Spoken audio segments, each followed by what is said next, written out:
1950च्या दशकात भाषावार राज्यांच्या निर्मितीसाठी आंदोलने जोर धरू लागली. मुंबईसह संयुक्त महाराष्ट्र राज्यांच्या निर्मितीसाठी मराठी भाषिकांनी जोरदार आंदोलने केली. गुजराती भाषिकांनीही वेगवेगळ्या राज्याची मागणी लावून धरली. मात्र मुंबईचा समावेश महाराष्ट्रात व्हावा की नाही यावरून मोठा वाद निर्माण झाला. तुम्हाला माहितीये, दरवर्षी शिवाजी पार्कवर एक परेड आयोजित केली जाते, जिथे महाराष्ट्राचे राज्यपाल भाषण देतात. या दिवशी महाराष्ट्रात भारतीयांना दारू विक्री करण्यास मनाई आहे. परदेशी लोक वगळतात. 21 नोव्हेंबर इसवी सन 1956 या दिवशी फ्लोरा फाउंटनच्या परिसरात तणावाचे वातावरण होते, कारण राज्य पुनर्वसन आयोगाने महाराष्ट्राला मुंबई देण्याचे नाकारले होते. त्यामुळे मराठी माणसे प्रचंड चिडली होती.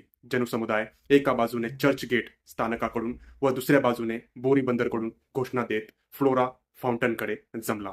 मोर्चा पोलिसांनी ताकद वापरून उधळून लावण्याचा लाठीचार्ज पोलिसांद्वारे करण्यात आला. मात्र सत्याग्रहीमुळे पोलिसांचे हे प्रयत्न अयशस्वी झाले आणि पोलिसांना गोळीबाराचा आदेश मुंबई राज्याचे तत्कालीन मुख्यमंत्री मोरारजी देसाई यांच्याद्वारे देण्यात आला.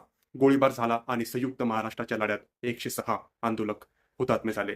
या हुतात्म्याच्या बलिदानामुळे व मराठी माणसाच्या आंदोलनामुळे सरकारने नमते घेऊन 1 मे 1960 रोजी मुंबईसह संयुक्त महाराष्ट्राची स्थापना केली. 1956च्या राज्य पुनर्रचना कायद्याने भारतातील राज्यांच्या सीमा भाषेच्या आधारावर निश्चित केल्या. तथापि या कायद्याच्या परिणामी स्थापन झालेले मुंबई राज्य वेगवेगळ्या भाषा बोलल्या जाणाऱ्या क्षेत्रांपासून बनलेले होते: मराठी, गुजराती, कच्छी आणि कोकणी. मुंबई राज्याचे 2 राज्यांमध्ये विभाजन करण्याच्या चळवळीत संयुक्त महाराष्ट्र समिती आघाडीवर होती.